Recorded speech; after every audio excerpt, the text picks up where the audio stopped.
ጤና ይስጥልኝ ክቡራትና ክቡራን ተመልካቾቻችን እንደምን አረፈዳችሁ። ጣቢያችን የሚያስተላልፈው ልዩ የዜና ዝግጅት ልክ በ2 ሰዓት ይጀምራል። ስለዚህም በ2 ሰዓት ጠብቁ። የዕለቱ ዋና ዜና እስራኤል በሐማስ ላይና በሊባኖስ የምትወስደውን እርምጃ እንደቀጠለች ነው። የሐማስ ሽብር ፈጣሪዎችም እየተደመሰሱ ነው።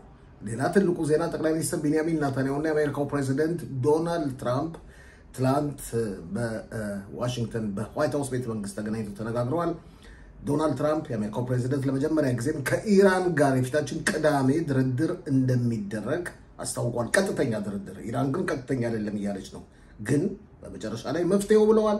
ከድርድሩ በኋላ ኢራን ትጥቋን መፍታት አለባት። ከኒኩሌር የጦር መሳሪያ፣ ከተመዘግዛጊ ሚሳይሎች፣ መካከለኛው ምስራቅና ፋርስ ባህረ ሰላጤ ማወናበዷን ማቆም አለባት ብለዋል። እነዚህና ሌሎችን ክቡራትና ክቡራን ተመልካቾቻችን ልክ በ2 ሰዓት ጠብቁን። ሼር፣ ሰብስክራይብ እና ላይክ ማድረጋችሁን ምንጊዜም እንዳዘነጉ። መልካም ቀን።